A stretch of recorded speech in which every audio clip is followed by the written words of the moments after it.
Welcome back. I'm Claudio Gonzalez, and this is the second video in our tutorial series. Today, we're focusing on designing your terrain in World Creator. We'll explore how to use its powerful features to sculpt and modify landscapes to fit your vision. So to begin, we want to go to our design panel and select the terrain, and by default, World Creator opens up with a terrain that is 1024 meters by 1024 meters. Now this is basically the scale or the size of your landscape. By zooming in, if you've turned on your reference object, if you haven't, just go to Scenes, select Render, and make sure that your reference object is set to Enabled. And then by holding the M key, you can place your scale bot. And your scale bot comes in at 1.8 meters in height, which is about almost 6 feet tall. And you can place that scale bot wherever you desire to get a visual representation or a better gauge of the scale of your terrain and your landscape. So if we hit F to zoom back out, you can see that right now 1000 meters by 1000 meters is a pretty decent size for a terrain already. And down here at the bottom, see that we're currently at a 1024 pixel resolution by 1024 pixel resolution, which is basically matching up with the scale in meters. However, if we wanted to add additional resolution to the terrain, we can do so by going to precision and upping this amount to half meters. And in that case scenario, we are essentially doubling the resolution on the 1000 meter by 1000 meter block. So another way to think about this is if you were working in Maya or Blender or another 3D software, it's like if you made a plane and you scaled it to 10 centimeters or 1000 centimeters or whatever scale you want that square to be. And then by upping the precision, you're basically subdividing that plane so you can add more topology to it.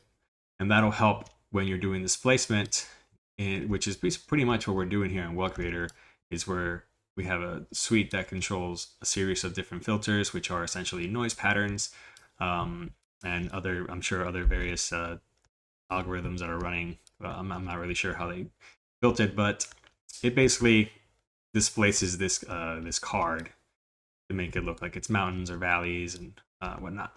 Something that I forgot to show. If you turn on your show grid and your terrain settings, you can get a visual for your resolution of your terrain. So as you up this to 4K, you can see that there is more resolution on your environment. Also, another useful tool is if you hold the control button and left mouse click, you can get a measurement.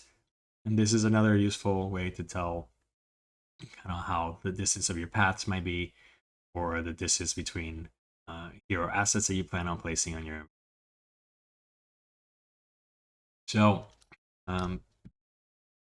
for the purposes of the project that we are doing, we'll go ahead and stick to about a 4K by 4K meters for distance, which is a pretty vast landscape because that's what we're trying to do.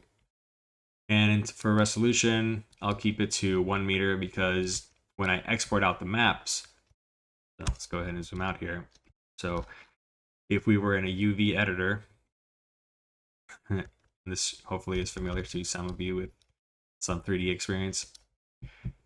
But imagine that this is the scale of your resolution of the textures that you're going to be applying to your terrain. So 4K by 4K is pretty decent. You can go as high as you like, but I recommend that you don't go past 8K unless you're getting really, really close to the terrain in your scene, at which point you got to ask yourself if you want to just rely on your environment being holding all your detail, or if you want to set dress your environment with some trees or some Megascan assets or anything you've modeled. I recommend that you use this landscape as kind of a backdrop or like a base building block that you can put things on top. But with this 4K resolution, it should hold up pretty well at a medium to far distance without having to worry about putting and placing rocks all the way through the depth of your scene. All right, so Let's go ahead and expand our terrain options. And the first thing we have here is biomes. I'll expand biomes. Now, before I cover the different options with biomes, let's just focus on the one that we get by default, which is global. If we expand that, we have two options here. We have filters and we have materials. Let's go ahead and start with filters.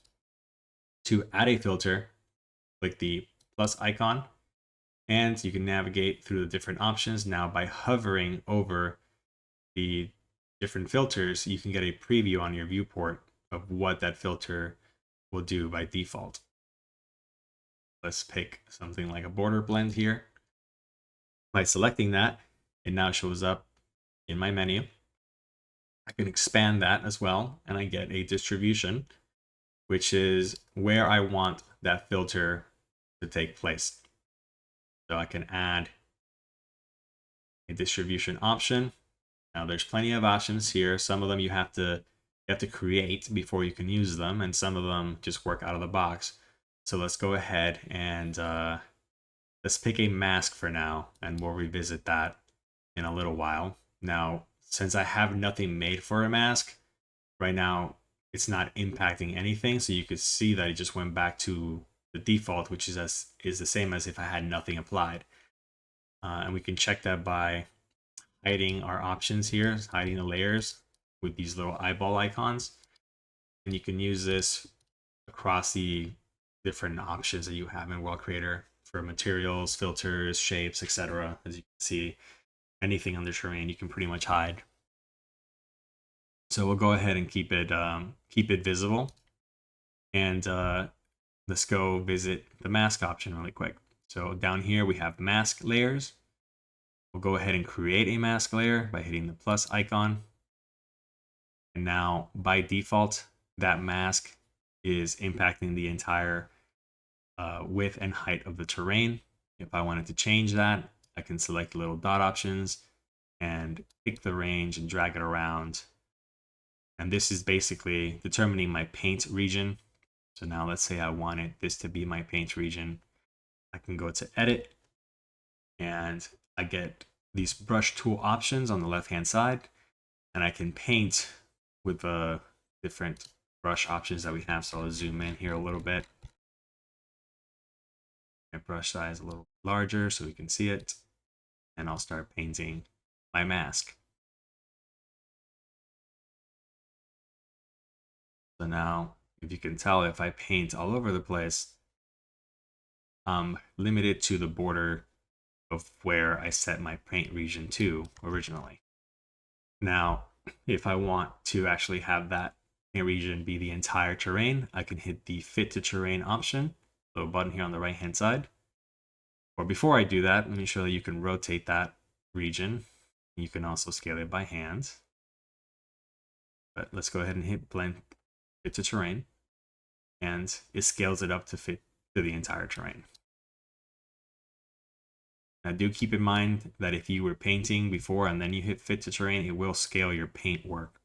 So I personally like to work with it at fit to terrain all the time to avoid any of those issues, but I could see the use in isolating a smaller region. So we'll go ahead and paint half of our terrain with this mask. Now, as I'm painting the mask, if I don't want to get a preview of where I'm painting, I can turn the mask visibility down, and that will hide where I'm painting. The paint is still there, the mask is still there. I can turn off that visibility so it doesn't interfere with anything I'm doing. And this is a useful tool if you're already messing around with materials and textures, and this is kind of getting in the way. You can turn that off and toggle its opacity here. I'll go ahead and leave it around a 0.3 value and stop editing. So now my mask is set. I can name my mask at this point by double clicking the mask layer and calling it demo mask, so we can see how we can use it. So now going back up to my filters for the general border blend, I'm going to go down to my mask distribution, and I'm going to select my mask that I just created. See that you have the option for mask, and demo mask will show up. Now if I select that, you'll see that it's applying that filter for wherever I painted that mask.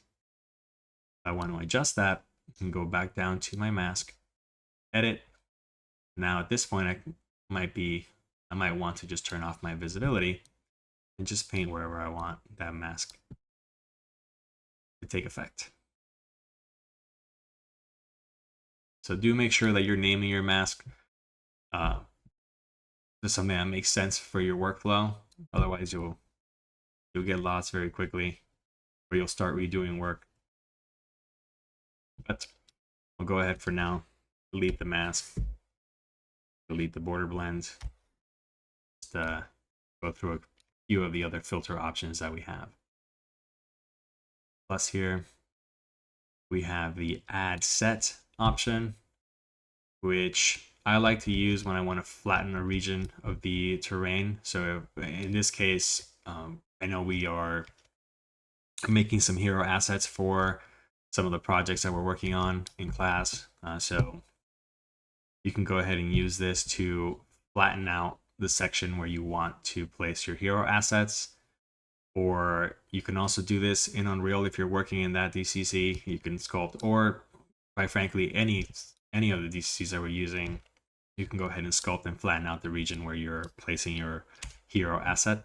But if you want to do it here, let me go ahead and show you guys how to do that. So I'll make another mask layer and a little spot there for now. Call it flat ground. For my asset, add distribution, select mask, and select my flat ground. And now I just flatten that ground. Now I can go to that filter and mess around with the settings. I can change the height offset, so I can raise it up or lower it down. You can go back to your mask and smooth out the area around it. Up the strength here.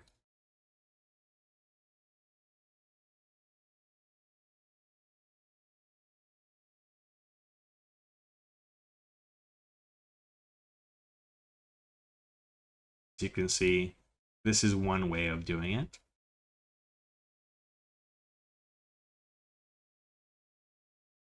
Another way of doing it is through the use of shape layers. So we'll go ahead and click the add button on the shape layer and select a sculpt layer. Now it just flattened my entire region again, but I'll go ahead and select the add operation instead of the overwrite. And if I go to a spot here and edit, it'll bring up my sculpting options, and I can go ahead and try flattening my terrain. So here, and flatten this.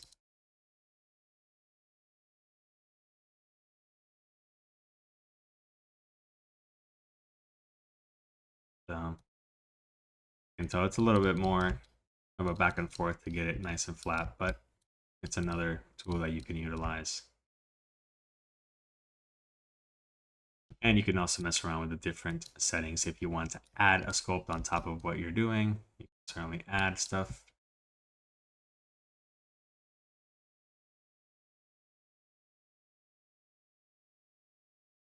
You can use the minimum, which in this case, I don't really want to do that. But if you have a terrain where you're, building a valley and the city is a city on top of that, this might be a useful method to do that. Right? Or creating a river. But let's go ahead and show another method of using this type of sculpt. So we'll go ahead and hide this sculpt for now. We'll go to shape layer again and add a path layer. Now for the path layer, you want to hit the edit button, and then on your viewport, you want to hold shift, and you can start clicking and adding curve points, line points. Then when you let go, you can then go back and select each one of those points and move them around. Create a valley or a road.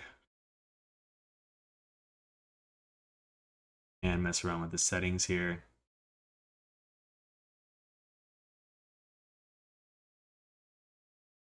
So this is, again, it's another way for you to flatten out a portion of your terrain in case you wanted to place a building or a giant robot or something.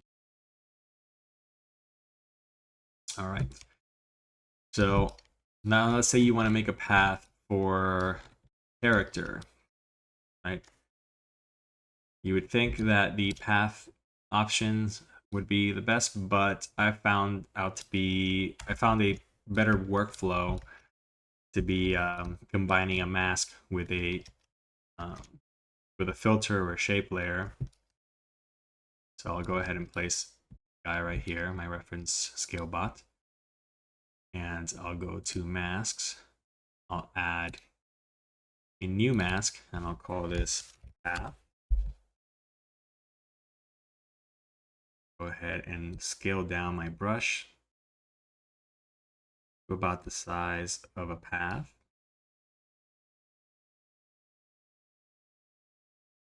And my mask visibility up. And I start drawing my path.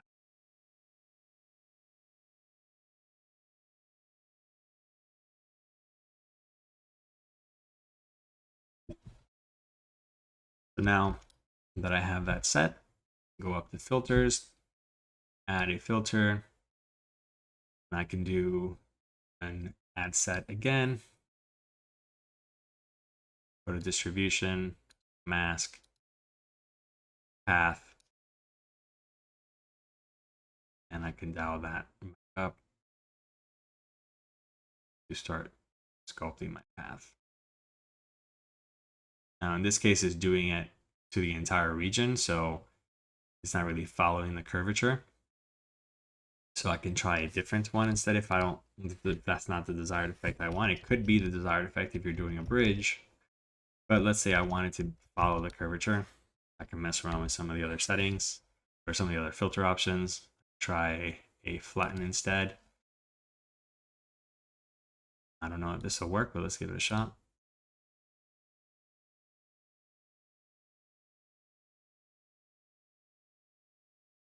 So that's working a little bit closer to what I would want if I wanted to be a path.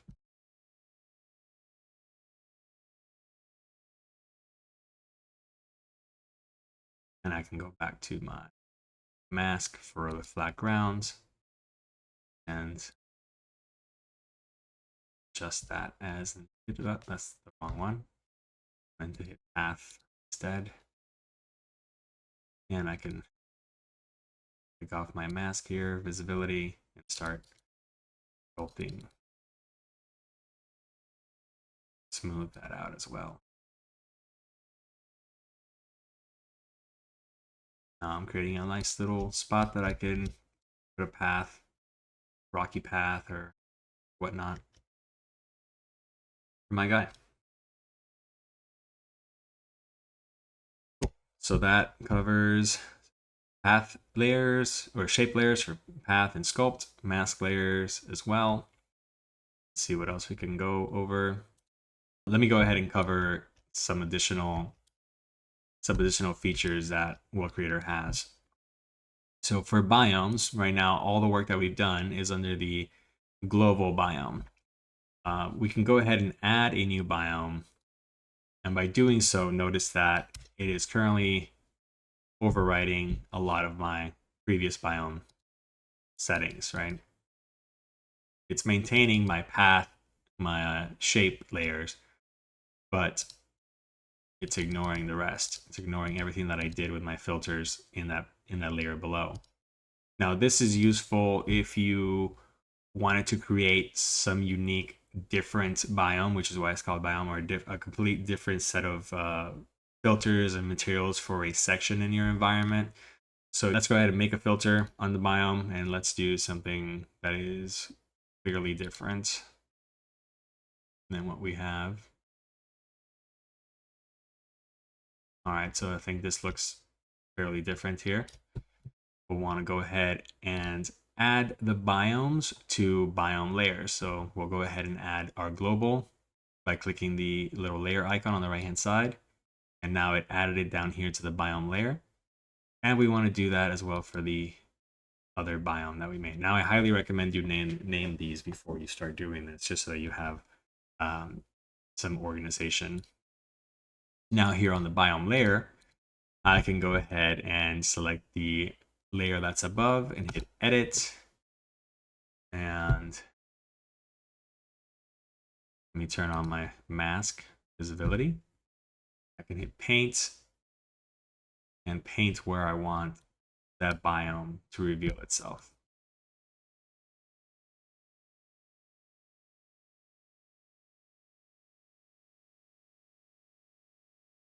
There we go. The best way I can describe this is think about it as grouping all your work. So if you were in Photoshop and you had a bunch of layers, this is like you're grouping a bunch of those layers and then you're tweaking the visibility of that entire group. And that's what this is doing. Now, do be careful, because once you do start getting into materials and all that, if you are working with multiple biomes, then that means you have to now manage 2 different material layer groups and different filter groups. When you go to export, you also want to be careful as you're exporting to make sure that you're either splitting those 2 biomes as different sets of exports.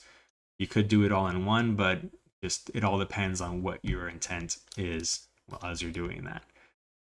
But yeah, that about covers all of what you might need to get started and mess around and make some interesting looking landscapes. Yeah, that's it for this video. I'll see you on the next one.